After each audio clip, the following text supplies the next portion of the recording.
And remember back in the day, everybody's like all the different big name art schools. Yeah.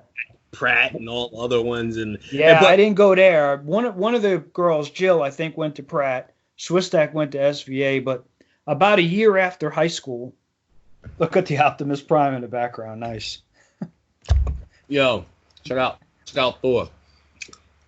Oh, snap. He's pouring. I found on Etsy, man, some dude makes... Robbie, what are you doing up at this hour? Robbie, you've been scheming again. Still don't know what it is or where it comes from, but there's something there. Where'd you see all this stuff? Transmitting live from Planet X. It's the Live from Planet X podcast. I'm your host, Zaire, the Planet X ambassador. Tonight's special guest, the artist / visionary writer, the creator of Create Now, Sleep Later, John Ferry is with us here tonight. So break out your art pads, dust off the comic books, do whatever you gotta do. Just keep it locked to the Live from Planet X podcast. Let's go.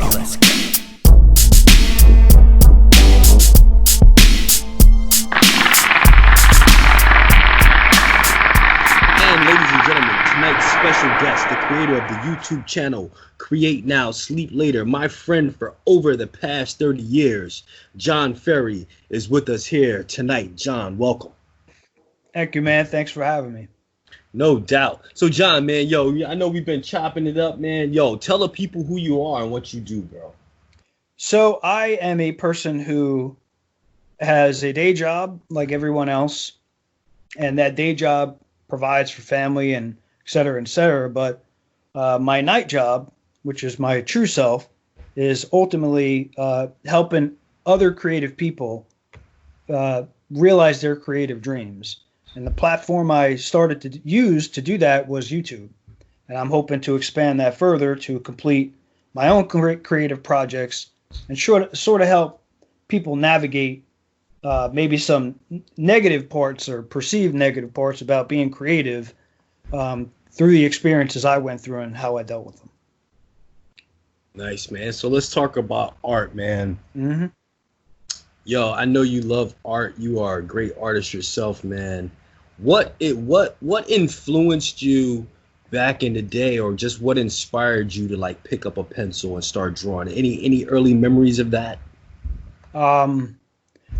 Yeah, so my dad drew, and as just my earliest memories, he would have these sick paintings of like superheroes and different things on my wall as far back as I can remember. So he could draw, just straight up.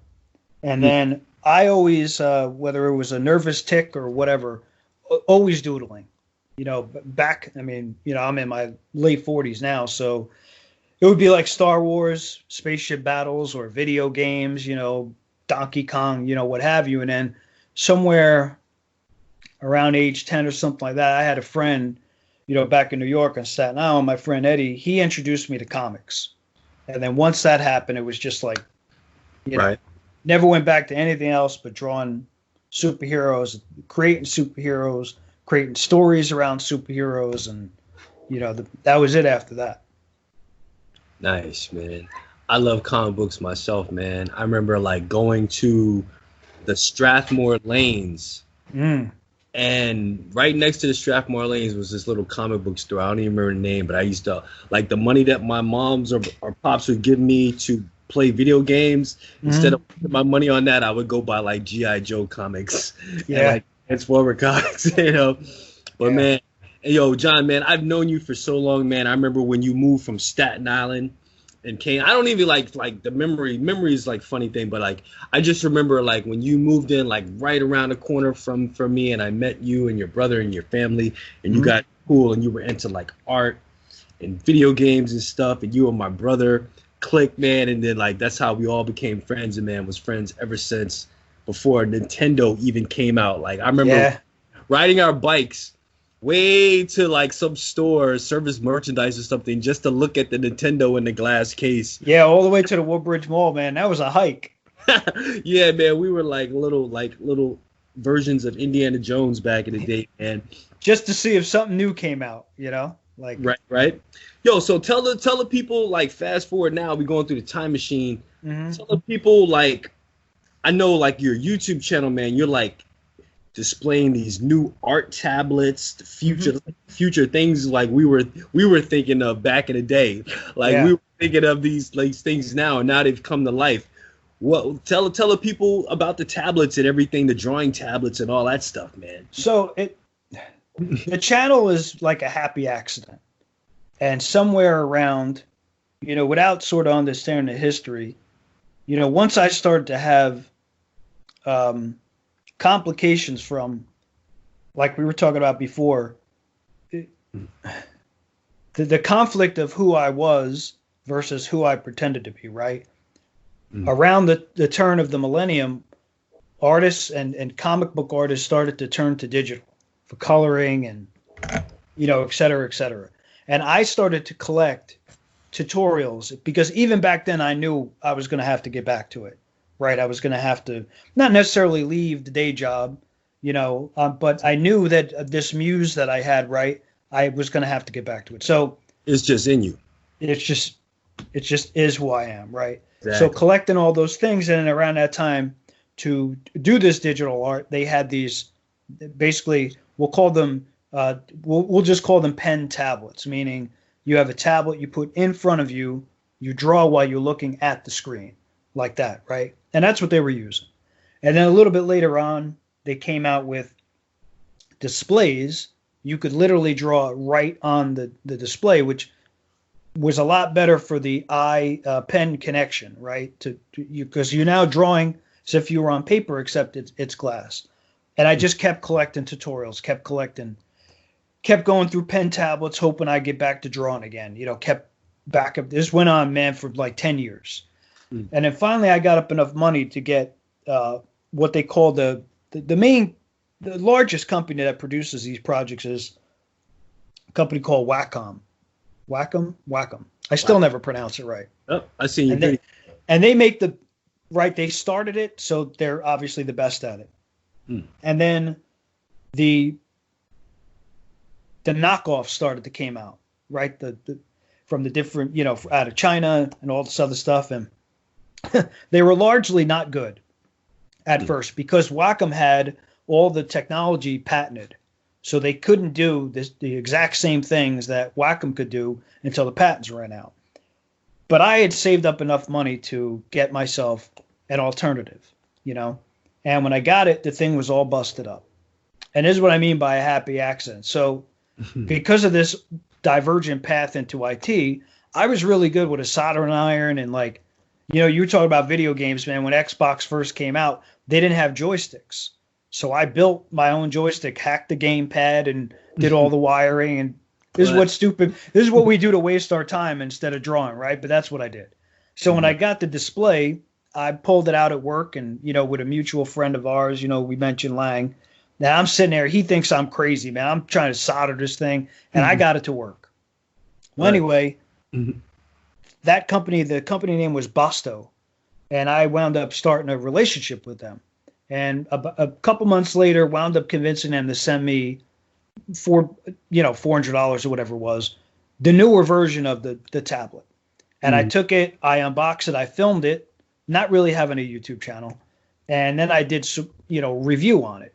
And I wound up, just my personality being what it is, reaching out to other people who were doing this, like reviewing stuff and, you know, sort of supporting people. And when people would need help with the device, they would start to put it in the comments or whatever. And my channel started to take a different form where the IT part of me, you mentioned before that we started filming the help desk and, you know, helping people out, right?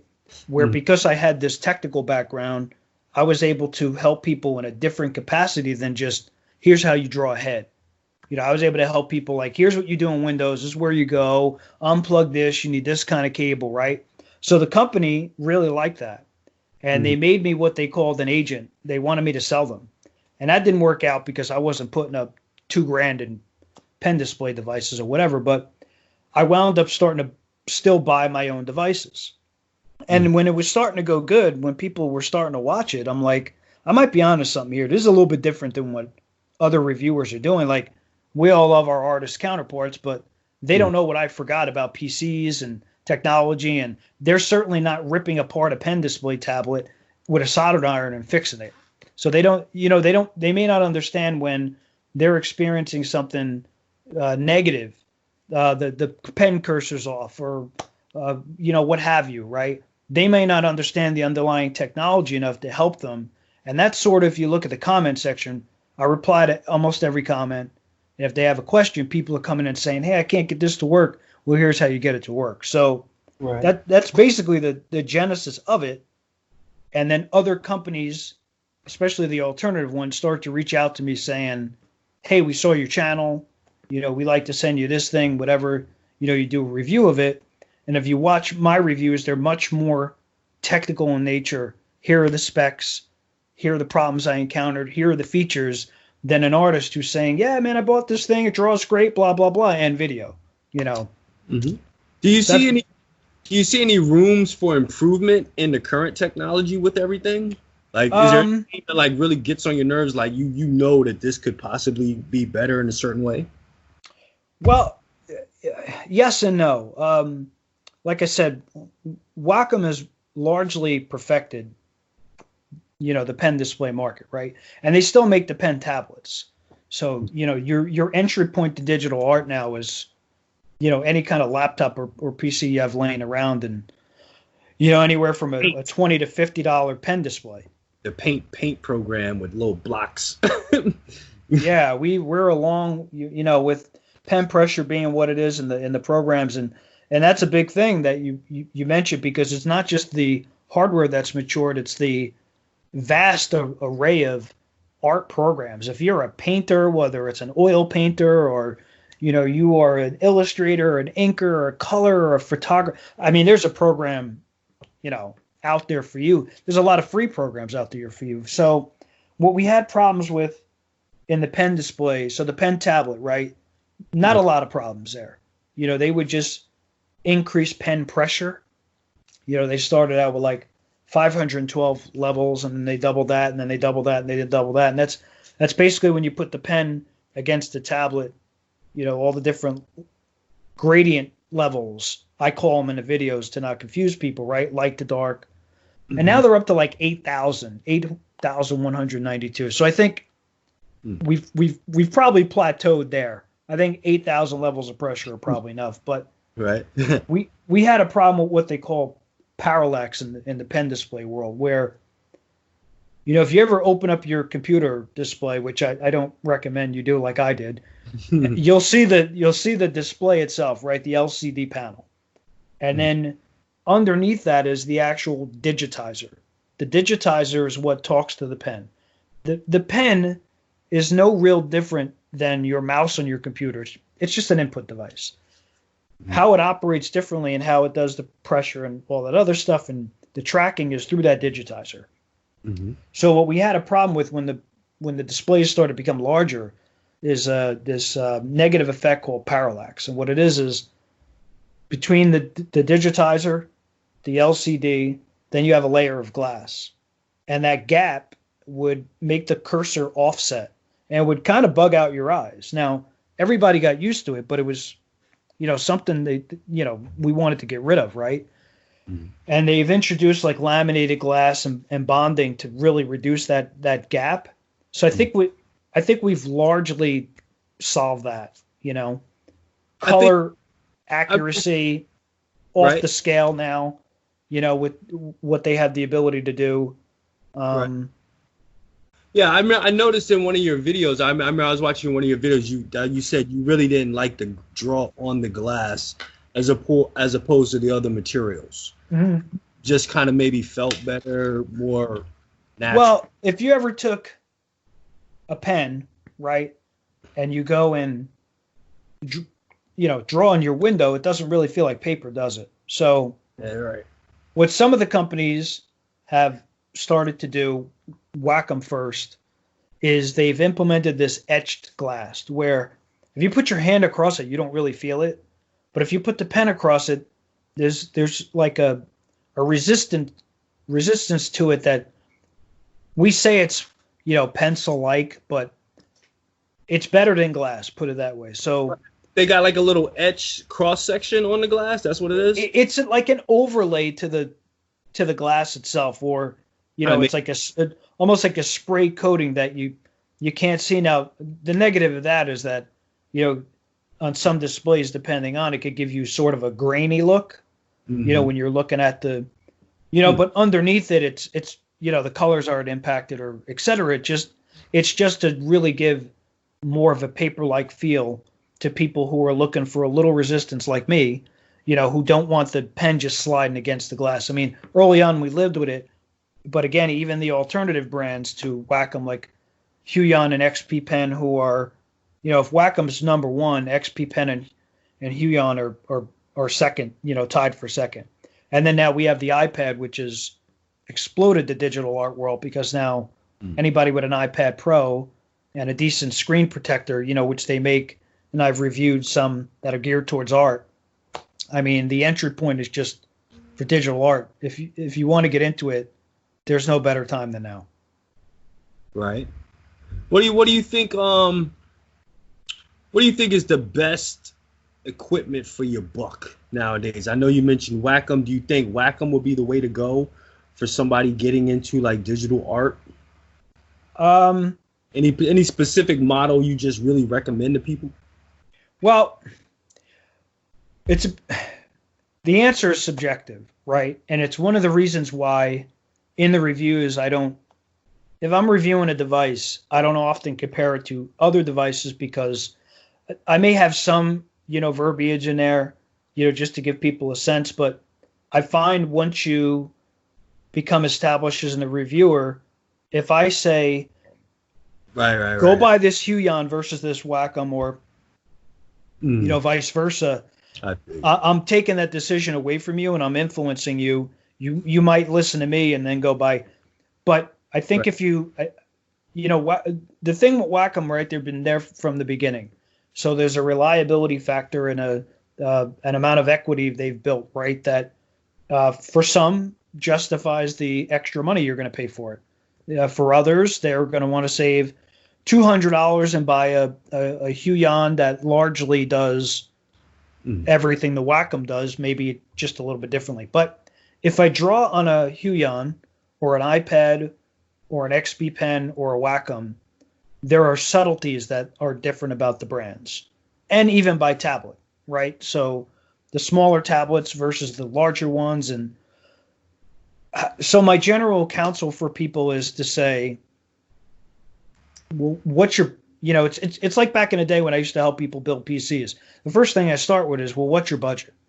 Like forget which model you want or size or, what have you. What are you looking to spend? And that will largely help me influence that person's and give them options, right? To say, okay, well, for that price, well, now tell me, like, how do you draw? What is it you do? Do you do photo editing? Do you do animation? Do you do 3D stuff? Do you do what is your art? Because that's that's important too, right? And then we want to get into size, because right, size matters. And what I tell people is, they say, well, I have the money for this 13-inch, but I'd really like a 16-inch. Can you help me with the difference? What I tell people is, look, go on the internet and go look at the size of the actual active area of the display, right? So for a 16-inch, that's going to be 15.6 inches diagonal. Go take a couple pieces of paper and put them together and measure it out and cut out what the screen will look like, and then go draw on it. And if it's too small, then you have to move up. If it's just right and zooming in, you're going to be okay, you might save yourself a couple of bucks in that entry point, by going down to a lower and maybe even better quality than the higher, than the larger size display. That's generally how I like to steer people. And if you notice, I don't have a lot of, fanboy war going on, and I don't do a lot of editing in my comments. It's because the way you drive the review, right? You're not getting into, brand warfare, which really pollutes the creative conversation, doesn't it? What's the price range average from low to high for these devices? So if you're talking about pen tablet, the one you put on your desk, you're looking directly at a monitor, right? There's a bit of a disconnect between the eye and, pen coordination, but that's what we used for years and perfectly good for art. You can get them for $50 and good ones. When you're starting to talk about a screen, a pen display, you can get in for probably plus $200, in the 13-inch range. And then, they go all the way up into the, couple $1,000s for, Wacom makes like a 32-inch. The things like the size of an old school art table, like that it's just gigantic. So my main is the 24-inch version of that. And then I have a Huion 22-inch, and then I have a couple 16 inches, and then I have an iPad. So, right. But you can get in $250. True. That's what's up, man. Yo, I want to get one, man, and check them out, man. Yo, John, you're on the Live from Planet X podcast. So Zigzag is about to hit you with the psychic energy test. Okay. I'm going to draw a shape, and then I'm concentrate on the shape and try to send you the shape through the Wi-Fi in the Tesla matrix. Through the universe. Exactly. Don't look. Don't look. Don't look. Don't look. Okay, the shape is done. I hope you didn't see that, John. No, you didn't. I didn't see it. Now I'm going to concentrate on the shape. Okay. No rush. Take your time. Hold on. Concentrate on the shape. Okay, John, let's see what. Whenever you're ready, no rush. I'm going to go circle. My man. Live from the Planet X podcast. You've seen it here first. The circle came through. So, John, man, you got the psychic energy. We did that, son. And that came out. So far I've been doing this, and everybody has guessed the shape. It's crazy, bro. Listen, man, the universe wants what it wants. What? John, so, you're live on the Planet X podcast. I got to ask you some off the wall. What's your take on UFOs and, like, ancient aliens and things like that, man? Look, it's hard to believe that, we're the only living things in the universe, right? To say such a thing is foolish. Now, so it's not that I believe or I don't believe it. To me, it's almost like a matter of science. We just can't be the only ones here. And the spiritual side of me, just believes that all of these things, if you look at how different people are, especially creative people, right?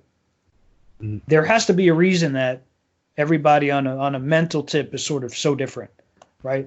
That has to come from somewhere, whether it's spiritual or universal or what have you. I suspect there is a lot more to our culture, as humans, than we've discovered. That leads me into my next question, bro. I was going to ask you about Da Vinci. Do you think Da Vinci, with all his different designs and like even inventions that he was just thinking of and drawing, do you think he might have been inspired by some other type of conscious or creative entity or something? Or do you think he just came up with that stuff? Well, I think, we were talking a little bit earlier about, how some of the stuff I want to do on the channel is related to a correlation of what creative people might suffer as mental illness, depression, anxiety, PTSD. Right. And if you notice throughout history, a lot of famous musicians, artists who seem like they're on top of the world are largely tortured souls, right? But they're perceived to be genius. So I think that there is something different about creative people, and is why it's such a torturous type of thing, right? Like Da Vinci was tortured, in his mind, he didn't create that stuff necessarily because he wanted to. True creative people, like we were talking about earlier, they do it because they have to. They don't have a choice. I think that part of it, when you talk, I'm more equated to, as opposed to aliens, more of a Zen-like type of philosophy, like going back to the Buddhists and the Taoists and all that other stuff in the Asian philosophies. And maybe they were influenced by something else, right? But I tend to think that it goes more back to, in the Zen world, what they'll call like your higher self. And I think that everyone has a higher self. And I think that higher self, your true self, before the world and the machine got a hold of it, that higher self is what is in touch with the energies of the universe. And I suspect that there are other entities, right, if you will, that are also in touch with that spiritual energy. And I think maybe that's where it comes from. There are a subset of beings, some here, some elsewhere, that are connected to that universal thing. We just haven't figured it out yet. Right. Yeah, it's very interesting. Have you yourself ever had any strange encounter or sighting, or any friend or family member that you know of, anything out of the ordinary might have happened? Anything odd? I've had premonitions, maybe, where I would see something, think something was going to happen, and then it happens exactly the way I saw it. I've seen kind of like deja vu, deja vu. No, before the fact. A car accident, and then you find out the next day. I remember one time in high school, there was this guy we knew, and we were at a party, and I left, and I was like, "Oh man, he's going to crash his car." And our mutual friend said, "What the hell are you talking about, man?" I'm like, "I just saw it. He just crashed his car." And the next day we find out literally the way I saw it. I remember after my grandmother died, who was a singer, and part of the creative and artistic and whatever journey I'm going through now, this renaissance, I remember having a dream about her. When she had cancer, her voice, my whole life was like, she had her vocal cords were removed.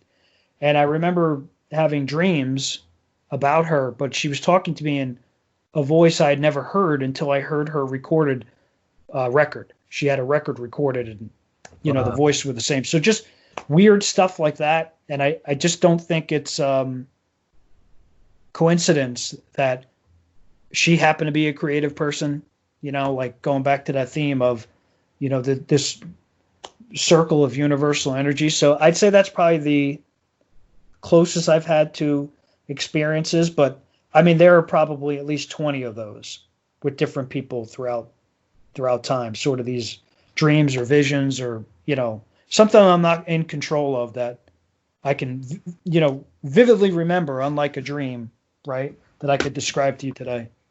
Nice. Live from Planet X, we got my man John Ferry with us, and we're talking all things. John, I got to give you the Planet X random topic. Okay.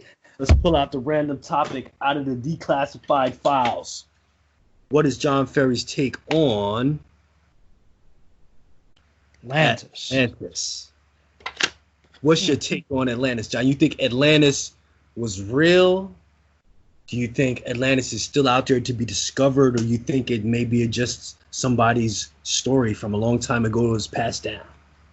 Well, you can make the argument, right, depending on who's watching, what your beliefs are, that largely much of what we believe in, our story is passed on. So there are some people who will argue to the death over religion, right? Where if you think about, especially in the world now, if you think about the three main religions, we've had people fighting almost exactly what you're asking. Like, so say if the Atlanteans were a fourth religion, right? Christianity, Jewish folks, Muslims, right? And then you had Atlanteans. If you think about the three ones we focus on, these folks have been arguing and killing each other for thousands of years because one person's book says one thing and another person's book says another. Well, then why does fiction get excluded from the conversation? So I can't dismiss that Atlantis exists if we're also going to say, well, there was a human being once who parted the Red Sea. To me, they're right. Scientifically, they're not that far apart as far as believability. And I also truly believe that in regards to whether it's UFO, alien, Atlantis, or what have you, where there's smoke, there's fire.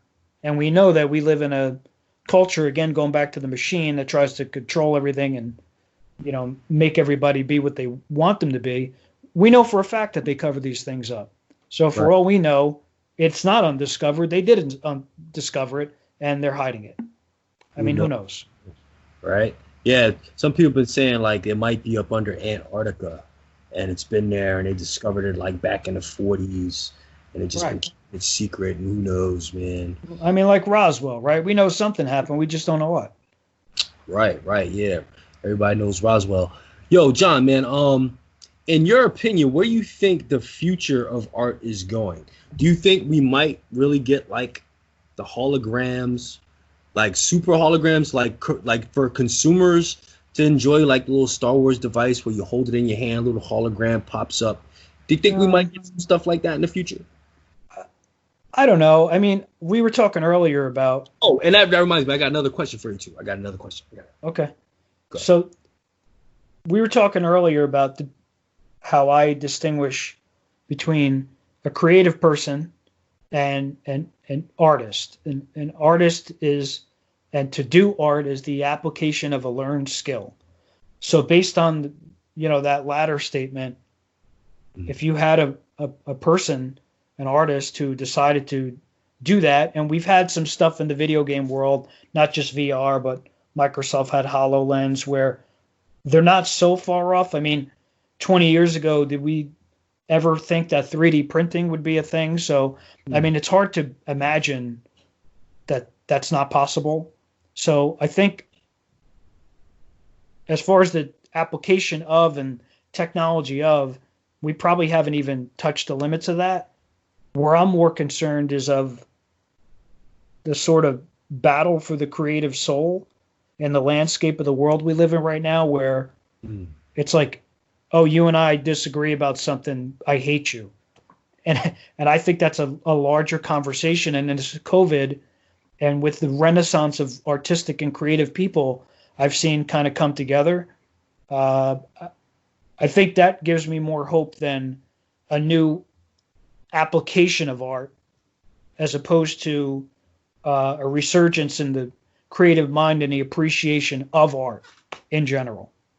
With everything going on right now with, the pandemic, do you think, I mean, and we're all just taking it day by day, like some places are reopening, some aren't, but is this like an induction into a new type of realm of our society where people feel like everything is just gonna, like, our interactions are just gonna be online, like we're doing right now through video, and like, do we think, like, I mean, is it going to the point where really virtual realities and just... Well, yeah, and, my day job, right, which is IT related and security related, we saw, our company become completely virtual like that. Right. And then often, I think, like we said, the universe wants what it wants, right? But I also think the universe is always talking to us, but we don't hear it. We're not listening, right? Well, with everything going on, and, you see it in the COVID, the disagreement and the political aspect of it, where it's really like that stuff should have went, we're all at risk. But if you look at your news or whatever, it's either political this, Trump this, the Democrats that, and whatever, where it's like, look, man, the universe just gave us a smack. They're tired of this divisiveness and this nonsense and, all this other stuff. We need to really wake up to it. So the fact that in a moment, the whole world is home and still functioning is, like, to me, the ramifications of this will not be unlike 9/11. And like in 9/11, we never really thought around that time, right? Like in the 0 hour of it, we never thought, well, 10 years later, what's it going to be like? And now, how often you refer to something as before or after 9/11? I think this is that big, where we will refer to things as before COVID and after COVID. What goes on after this, I don't know, because I don't think and nobody really has the information. You have if you just go on Facebook, you have two different camps. Oh, it's a lie, and the other people like won't leave their house. I mean, that's yet to be determined, right? They don't know how to cure this thing. They don't know how to test for the antibodies truly. So I think that, you're talking about the end result. We don't know what that looks like, but the impact of it, for sure, it's hard for me to imagine that some companies are even going to want to go back physical. Like, what? I mean, why would you? What do you think about like our freedom of speech along with like the regulations of the internet? Because like the way the internet is nowadays, somebody put something out there that's not true, and a lot of people think it's true, and it just spreads like wildfire with like misinformation and propaganda and all. Like, you think they could ever get control of that, or is it just like a lost cause? Like, there could always be fake news, fake stories, conspiracies, just running out. 5G. People have to decide what they want to be, right? As individuals. So when you're getting your news on a Facebook, meme or whatever, right? And then you're kind of running with it without any factual stuff behind it. I mean, that's inherently problematic, right? But if you look at what we talked about, what I keep referring to the machine, that's part of the machine, right?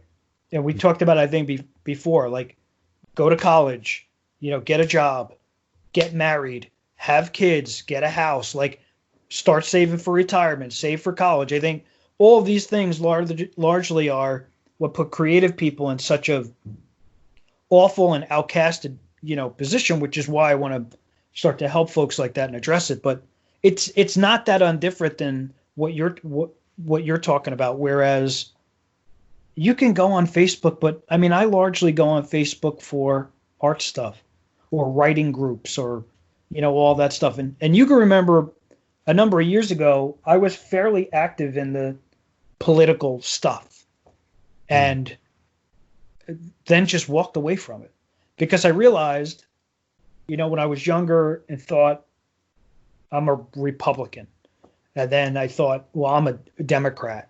And then when I went through the whole really negative experience of the last couple of elections, I realized I don't give a shit about any of this. Like, I don't care about these. Look, man, the 1% is the 1%, right? Who control everything. So if you look at from the prism that I now look at it, they're all the same. And if they're now controlling information on both sides, you can't get to the truth. Right. So the only way to play the game, or the only way to win the game, is stop playing. So your friend or your relative or your brother, and you're sitting there at a table arguing over, one rich person versus the next rich person and who said what. It's what we call, like, if you go back to the Zen stuff I was talking about, those are low energy vibrations. You don't, if you want to be you get two choices as a human being. You could either go on Facebook and be right, keep posting, about COVID and, this, that, and Trump did this, or the Democrats did that, or you could be happy.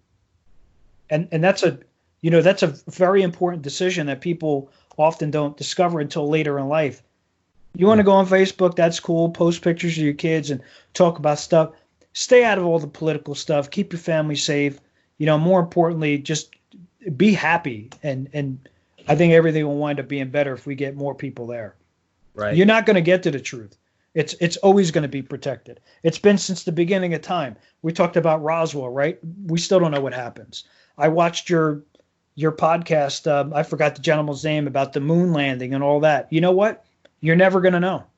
Yeah, right. I mean, so you and I could argue about if I took his side and, you took a different side that it did happen. We could argue for a week over it, not be friends anymore, let that divide us, right? Or we could just be chill, have a podcast and say, you know what? We just prefer to be happy. None of that stuff really matters. Yeah, man. I mean, like, I think we can only say what they show us and what we actually see with our own eyes are two different things. Mm-hmm. You know what I'm saying? That's really key, because somebody who lives out in the jungle, and I'm just using this as an example, they've never seen a phone, they've never seen a TV or know what electricity is and all these type of things. If somebody was to go there and show them these things, they might think, oh, this person must be a god or something crazy. You know what I'm saying? Right, like right. there's people that think like that. And when you talk about the moon landing, how do we know that they really didn't go to the moon, but they show us the fake stuff? Right. Who knows? Yeah, right. Like, well, who knows, like, what really was there, and they're showing us the Hollywood version of it, you know, because people scrutinize the footage and all types of things, and who knows? I mean, I don't know. I wasn't there. You know, I've only been on the planet for almost 46 years now. You know, who knows? I like you only know what they show you, and then it's up to you whether you're going to believe it or not. That's up to you. But I mean, there's a stark difference between people thought the Earth was flat. You know, the people thought the Earth was flat. Right. People thought the Earth was round. But I mean, there's things that you know, the moon landing is a perfect example. Like, I'm interested to know what happened versus I'm going to fight and be divisive over what I think has happened, right? And what I'm saying is, as a culture, as people, if we concentrated more on being happy and asking ourselves, as opposed to what Trump's doing, what this other one's doing, what Cuomo said, right? Who landed on the moon? If we asked a simple question of ourselves to say, who am I? Right? And then what do I really need to be happy? And if we did that collectively, I think largely a lot of that low energy, low vibration stuff would kind of go away. Ultimately, you know what the effect would be? More of the truth would come out. Right. Because you wouldn't have people arguing all the time about stupid stuff. You now would have people focused on happiness as opposed to being right. And the consequence would be you would find out the truth about things. Yeah. Ironically. Speaking of the truth coming out, what do you think about, John? I know you've probably seen that footage that the Navy released of like the UFO looking thing flying over the water, and then it was like up in the sky and they filmed. What do you think about that footage? Could that be? Now, see, me, I'm thinking like that could be a UFO, or who's to say it's just not some top secret type of device or craft from another country, China or whoever, Russia, or whoever. How do you know it's just not one of their devices that they caught and they're showing now? Who knows? Or could it be ET? Who knows? Look, it's look at the progress we've made in technology. And now think of giant leap since Roswell. Yeah, and even, you know, we haven't been back to the moon, which is unbelievable, right? Like, in how many years has it been? And, 30 you know, years. seemingly, I mean, you know, you have the Mars rover and all this other stuff, but you'd think in that amount of time, I mean, it'd be like Buck Rogers stuff we were doing about now, right? Still don't got flying cars. Flying cars, you just read my mind, man. Again, like none of this stuff exists, right? But you have to figure that We were supposed to have that in 2000. like in other cultures, and I mean outside of Earth, right?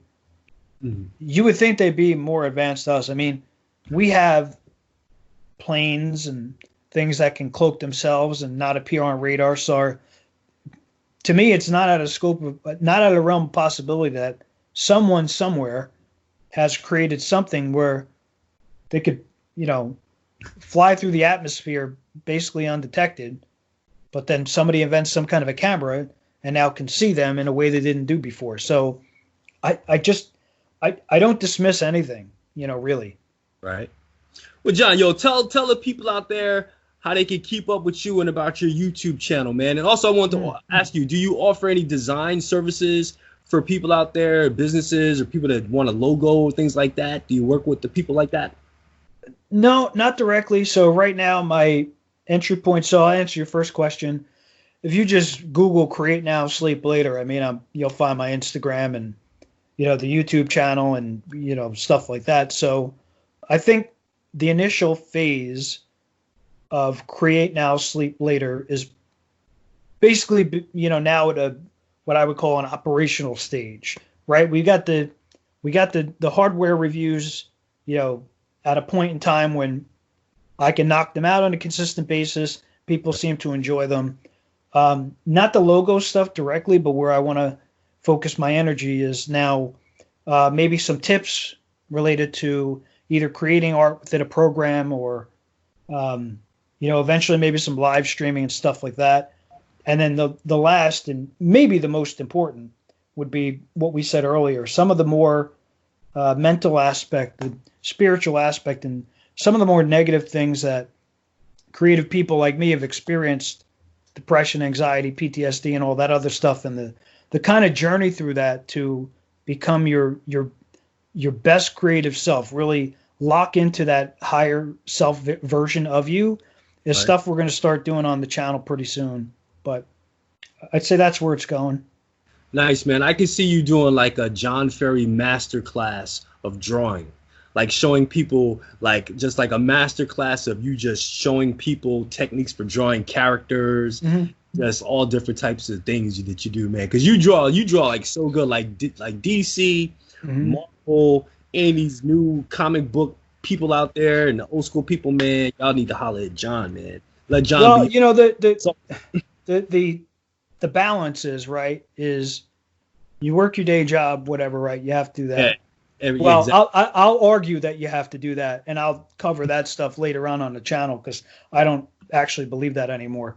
But when it comes to balancing time for my own creative projects, we talked a little earlier about the characters I used to draw, and now because I don't have the time to illustrate that entire story I've been working on since, 30, 40 years now, I want to do it in novels. But I had to learn that learned skill as a writer.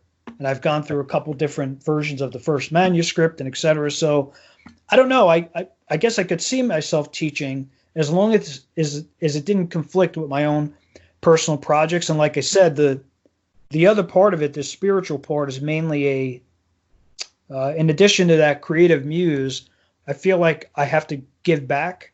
And that might be, you can go on YouTube and find people who have a more mature, applicable skill for illustration, inking, coloring, what have you, than I can give you. Not that mine's not valuable, but I sort of foresee myself into the other part of it, where that duality of life that we struggle with as creators, Right. and now at my late 40s, right, how I kind of suffered through that and came out of it. I think when I was in much darker times and had folks who lend me a hand, that it's now my turn to step up to the plate, if you will, and tell the truth. You know, we were in chat saying, you know, that sort of voice of the voiceless to say, you know, the world views you as an outcast or a rebel or a degenerate. This is how you deal with that. This is why you can't sleep or think the way you do, or people think you're mentally ill, or, you know, that stuff. I think at this point in my life, that's probably more valuable than how to draw an arm or how to draw a head or something like that. But, you know, we'll see. Ultimately, I'll give them what they want, right? Yeah, man, because I remember you used to really, you know, you still do, you used to take those things like really serious, like proportion and size, and like you were like a perfectionist in your artwork, man. And dealing with like the PTSD and those types of emotional things with art, how does that get, like, how do you put them together? And also I want to ask you, do you have like an archive of drawings that people have like never really seen? I have. So we'll touch on the first part of your statement in a second. I have almost every drawing going back to 6th grade. Wow, you should put that out as a book. In a bigger, and well, it's too big. So I have all the stuff you'd remember, probably stuff we've done together. I've had stuff I've collaborated with friends, all in a big, gigantic box downstairs. Man, I don't know. My pops got my comic book collection up in Jersey somewhere in the basement somewhere. I don't have any of those old things anymore. So like, Well, people I saved the G.I. Joe. What would you do with all the G.I. Joes? Oh my God. I sold them, man. I probably for video games, you know. I should have kept them all, right? They'd be worth it. But the first part of your statement, I guess the trifecta of mental illness, which is, you know, anxiety, PTSD, which is kind of newer, you know, that they're diagnosing people with, as opposed to anxiety and depression. And then the third would be depression. I think it's an education for other like-wired creative people who may think like you and I think, can't shut down. Maybe when we were kids said, you have ADHD, and then when you're older, well, you have anxiety, or, all these other things, right, that they label us with, and to really educate people on, look, here's the machine, and here's how the machine operates. And if you don't stay in line, if you do a brilliant podcast, right, and you have a number of people that are close to you, you will find some people are maybe, well, why are you wasting your time with that? Or you'll find some other people very supportive, and you'll find other people that say, well, that was great. And then other people that say, that was terrible. That's part of the machine. And that is the beginning, right? In early life, when we are born and we're young and we are not influenced, we are at our higher self.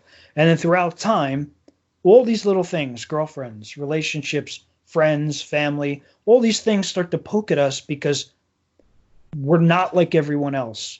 And there's a way things are supposed to be, and we're outside of that. So I think the journey of that and taking people to that Back to the Future example I gave you earlier, where here's the path you were on, and now it's basically a new timeline. I think a lot of people wind up in that new timeline trying to adhere to the machine and make other people happy, because you and your podcast, me and my books or my drawings, make other people uncomfortable, because by doing that, you are making the conscious decision, instead of being right, instead of being like everyone else, to being happy. Right. And the world, even now, you mentioned Da Vinci earlier on, the world still does not know how to treat those people. We idolize musicians when they become famous. When they were in some dirty bar somewhere, right, for 10 years up to that point before they got famous, we don't want to know them. Right. When they sit in their basement playing a guitar all day long, we think they're weirdos. Then they put out a hit record, right, or a hit album, and all of a sudden we idolize them. It's no different than a writer, or who spent an indie writer, right, which I'm going to be, and you're self-publishing and you're writing, for 5 years I'm working on the first of 9 books. I can't get it right. And there are people around me think it's a complete waste of time. What are you doing? You should go take another certification, make more money. And I think that narrative around that course correction, to tap into those people going into a renaissance like you and I are, to say, look, the machine is the machine. You can't change that. You can change you, right? And ultimately, these side effects, PTSD, anxiety, depression, that you may be feeling are a direct result of A, you're not doing what the universe put you here to do. And then B, you think you're equating what you think you are. I don't have this, my friends, my job, whatever, based on what other people think you should be. Right. And look, for anybody who might watch this, we all fail at what we're supposed to be. Even the most successful people, born silver spooned and everything, fail at what they're supposed to be. Right. So it's time to get back to who am I and what are we supposed to be? What we want to be, as opposed to what everybody thinks we should be. And I think that will largely address a big portion of the mental health stuff we struggle with today, that I see a direct correlation for when I was going through it, that largely affect creative people and make us completely miserable, live in solitude and isolation on our own, right? Mm-hmm. And there is more of us out there. It doesn't have to be that way. Absolutely. You are absolutely right. I definitely feel that, like, people stepping outside of the box, and like the Matrix, choosing the red pill or the blue pill, or paving your own way. I mean, you look at people like George Lucas, Steven Spielberg, the lady that wrote the Harry Potter books, her story. It's just like going for it and doing what makes you happy. Exactly what you're saying. But look at Lucas, right? I mean, he's a perfect example. What a lot of people don't know about Lucas is his experience of Star Wars was completely miserable. Right? The guy's writing at the same time he's filming on 3 sets. He's got the studio at the time, because the first Star Wars he didn't fund. That's why he funded the later ones, out of his own pocket. But they made him miserable. The guy nearly died.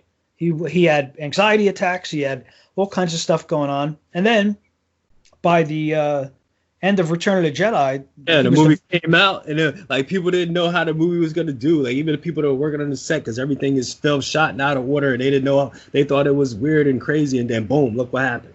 But who cared about him before that? Right, exactly. That's the exact point I'm making, right? But even those decisions that he made, right, which is kind of the theme of it, where he made that decision to do what he knew he had to do. He was a tortured soul, clearly. And by the end of Return of the Jedi, his wife, Marcia, they got a divorce, I think, in fact, right before the release of Return of the Jedi. So there was a cost where he may have, now I'm just making a hypothetical example so people understand what I'm saying, where he might have been living along the path of what the machine wants, got married, but ultimately when he makes that shift, right, to be happy, to be who he really wants to be, to connect with the universe and all that other stuff, and there were consequences to that. And I think that's the hardest thing when people, especially later in life, when they get hit with this and they have good jobs, and they're making six figures or whatever, like, and they have kids, and it's like, well, how do you walk away from that? Well, there's ways to do it, right? To balance it. And that's the message I'm going to try to show on the channel, because in between those two decisions is where is the genesis of a lot of this mental illness stuff, where that duality of life is just chipping away at you and chipping away and chipping away, either till ultimately it destroys you, right? Because I think Jim Carrey had said it best, and I'll paraphrase, but he basically said that to be successful, we create this character of ourselves. And then the way I interpret that is eventually you don't know where the real person begins and the character ends. And before you know it, you're 45, 50, 65 years old, and you die as the character as opposed to who you really are. And reading between the lines and really taking that apart and dissecting that, through the platform of the channel and stuff like that, I think is really important, and would only be like bought by someone who's gone through it, who can, not lecture people and say, well, I'm just, talking out of my ass or whatever. And, I wrote a self-help book or something. No, I'm speaking from experience. I live that duality every day. So yeah. I think that's the credibility of that, right, is really important. Absolutely, John. And I salute you, man. And I thank you, man. Like just exactly what you're saying. Like, I think back in time, like when I was like 20 years old, mm-hmm. my mind state was just different. And then when I was like 30, my mind state was just kind of different. Then I'm 40, and like some things you just don't get from experience. Like people like were telling me things back when I was young. I wish I would have listened to a lot of that stuff. Yeah. And I kind of just like, kind of like blew it off. But if people can grasp onto that and take a little bit of that and apply it, man, I think it goes a long way, man. And the message is, right, look at, you and I are very close in age. You're doing all kinds of creative stuff now. Trying my best. Trying. Yeah, but I mean, the point is, the best advice you could give because it's almost like a sixth sense, right? We can get into a conversation with somebody and know they are truly a creative person or they're just somebody fooling around, right? There's a difference. We talked about Stan Lee earlier, right? A truly creative, tortured person who, worked on, projects and comics that he didn't want to write, or nobody remembers that when he did it for 20 years until ultimately his wife told him, well, if you're going to quit anyway, do whatever the hell you want. Now then he comes up with Fantastic Four, Spider-Man, event, right? All in a period of like 5 years. Marvel Universe, craziness. In a period of a couple years, but the guy, went through hell for 20-something years before that. So I think the best advice you could give a younger creative person is to say, look, the machines are going to come knocking at your door, right? But this muse you have is never going to go away. You can bury it. You can suppress it for a period of time.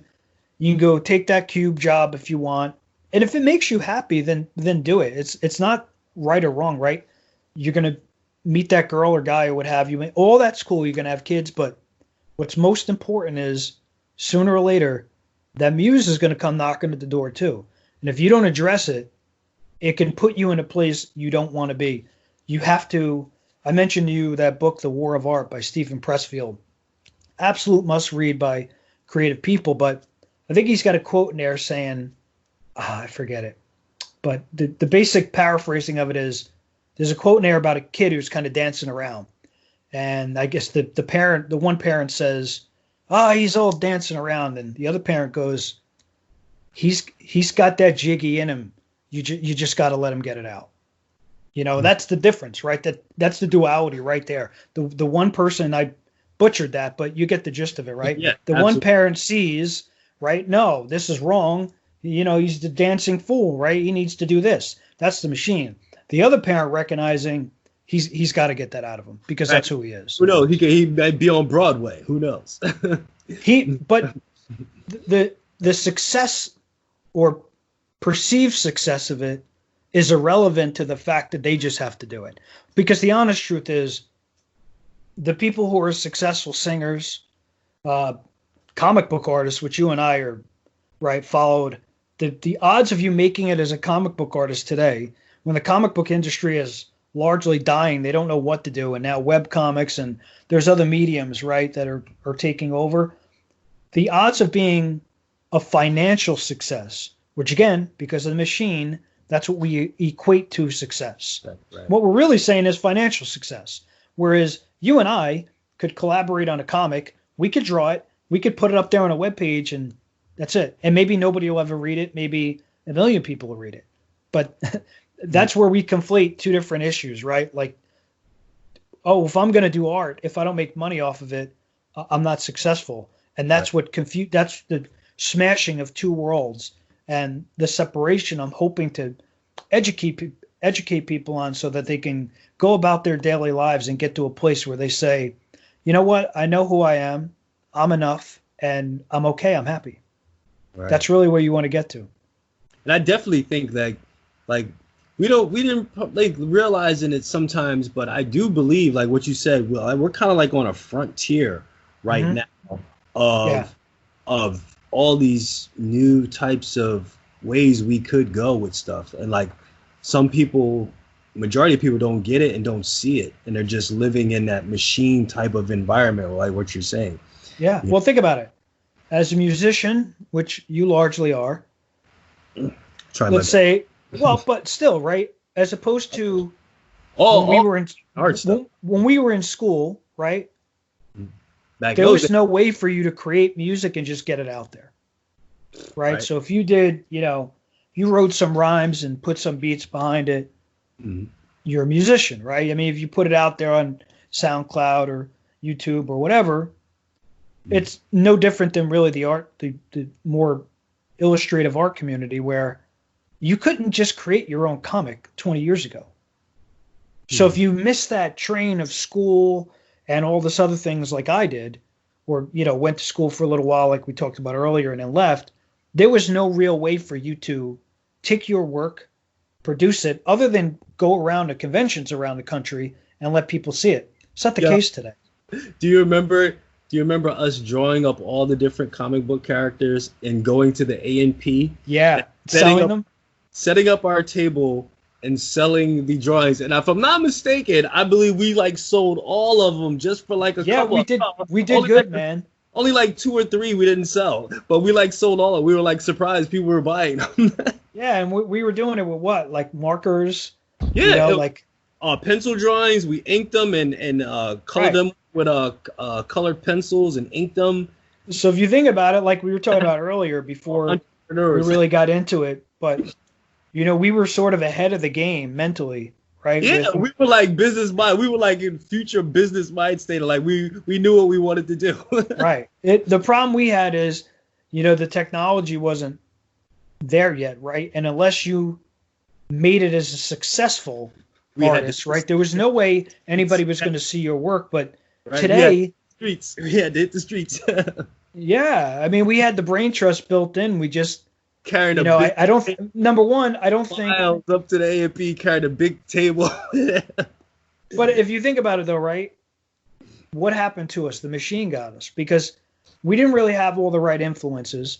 Even through the school, I felt the encouragement we had was still sort of based on the machine, right? They were we talked about it a little before. They were going to be the people that went to college, right? And there were going to be the people who lived where we lived who maybe didn't have that opportunity, right? Right. And instantly the machine is telling you, right, you are not going to be able to do what this other person does. And today that's not true, right? And that's what's fueling part of the channel now, right, is to say, look, if you got $50 in a computer, you can create from end to end your pencils, your inks, your lettering, right? You can get a $50 art program or a free art program, and you can create a full comic that you can put on any website you want, a free WordPress site or what have you. That didn't exist 30 years ago. We didn't have that option. So it's a different world today, but I think even with all that opportunity, people still are stuck with this mental block of what the world thinks they should be. And, honestly, I've just had enough of it. Yeah, man. Break out of the matrix. Break out of the matrix and go do what makes you happy, just like my man's saying. Yep. And yo, John, I just want to thank you for being on the Live from Planet X podcast. All the friends from back in the days, and probably some of their names I don't even remember, man. But like, shout out to Paul, your brother, your mom, your dad, Swiss Stack, Rob, Mrs. Campanelli, my brother Sean, Eric Roberson, Malik, the whole Sweat family, Paulie, Gandhi, all the crew, Omar, oh my God, Omar and everybody playing basketball. Omar, we used to play like over by Merck. We go over there to hop the fence and be playing baseball and playing football in the wintertime. I mean, if you look about it, right, you're talking about, at least in our neighborhood, right, we call it Down Cleveland, which, wasn't like, the upper side of the neighborhood, if you know what I mean. We were, we were baseball bats and, cut off jeans. I mean, we weren't like everyone else, but hanging out at the monument. But I mean, now look, two of those people, right, have a podcast going. I mean, so in some sense, right, some of the other names you might not have mentioned who were on the other side, the more collegiate or whatever, where are they now, right? They're not on YouTube doing this stuff. So that's the muse, bro. Sooner or later it comes out. Man, that's what's up, man. And man, I thank you and salute you for being with us here today, John. Thank you, man. It was nice catching up. In touch, man, for real. Swiss Stack was into all the special effects and stuff. He still does like modeling and all this crazy stuff. But I had gone to the Joe Kubert School of Illustration, which is like this little gem of perfection for people like us. It's out in Dover, New Jersey, right? At the time, it wasn't an accredited college, but it's a 3-year art school just for illustrators. I'm pretty sure I heard of that. Absolutely crazy. You go there, you draw 8 hours a day, you get 6 hours of homework. And I remember, I had gotten, our friend Rob, to help me put a portfolio together and all this stuff. And I had applied there. And then when I went there, they wanted to see like pencils, like comic pencils. They wanted to see, and I wasn't ready for that because I wasn't trained or any of that. So I went in there with my raw stuff, right? Just the stuff we had worked on, like in art class. And I'd gone back to the school and back to Miss Campanelli and said, hey, I'm going to go apply to this school. I need help putting something together. And we were out of school by then. She, helped. We put something together and I went to school. And I went up there with Rob and I think my brother. And I went into the school and showed the guy all my stuff. And he was pretty critical, actually, because it wasn't a college. And he's like, well, where's your panels and where's all this other stuff? And I started to get kind of nervous, And then he asked me a question. They wanted to see like some storyboard stuff? They wanted to see comic book pages. That's how serious they were. They were like, we don't care that you're 19 or 20 years old. Like, this is not SVA where you're going to be painting or, any of that stuff. We produce illustrators here. Gotcha. That's what we do. We bang you out. So I'd gone in there. I went through the thing and I kind of felt like it was going the wrong way, And he said to me, well, what are you going to do if you don't get in? Now, this is the guy doing my portfolio review. And I never heard anybody in a college say anything like that. Right. And I said, well, I don't know. He goes, well, what do you mean you don't know? And I said, well, I never thought about it. And he's like, well, what do you mean? I'm like, well, all I've ever done was art. That's all I know. So I left, and 2 weeks later, I didn't hear anything. And then this lady from the financial aid department called me. She's like, yeah, John, listen, we need to get your stuff ready, your loans. And I'm like, what are you talking about? I'm like, I didn't get in. She's like, what do you mean? I'm like, the guy was like, again, we're on YouTube here, so I'm not going to use the words I use, but I'm like, yeah, that guy was whatever, bleep, bleep, bleep, right? And she's like, John, as soon as you walked out, he accepted you. Wow. So they were also looking for like creative fit, right? They don't want people going to that school. So I did wind up going there for a bit. I ran out of money, so I never finished, but such an amazing school and experience. I went there for night classes, for a while, and it was right there up there on Route 80, man, like in Dover, like right close to home and all that stuff. So I wound up there for a bit and then left there, and then to try to go back, became a barber. So I went through the whole school doing that, got licensed, cut for a couple years, and that's when the internet stuff hit. Right. And that's how I wound up saying, I think that's when the glitch in the Matrix happened, man. The Back to the Future story where Back to the Future 2, he shows the timeline, and when they changed it, I think that's probably when I got off course, when I went to, school for IT, and it became more about what I kind of referred to as the machine's plan for all of us versus our individual, what we are as creative people. And a machine is like, go to college, right? Where, for anybody who might watch this or whatever, like, you don't need to go to college or any kind of art school to be an artist. It's not true. So, especially now with all the stuff online, right? Mm-hmm. But then you go through the creative stuff, and you go through the machine says go to college, and then you're gonna get a job, and then you're going to meet a girl and get married and buy a house and have kids, and ultimately that's the plan for everybody. And if you're off that beaten path, it makes people uncomfortable, and I think that's why creative people are sort of treated as outcasts, because they ultimately to fulfill that creative muse you have to be sort of on your own path. But I didn't realize that until my late 30s, and I'm still working on it. Well, John, I'm gonna plug the intro, no doubt, but I'm just gonna say this here, and I'm gonna kick it off with a question. Sure. But and ladies and gentlemen, welcome back to the Live from Planet X podcast. Tonight's special guest, the creator of the YouTube channel Create Now. Hold up.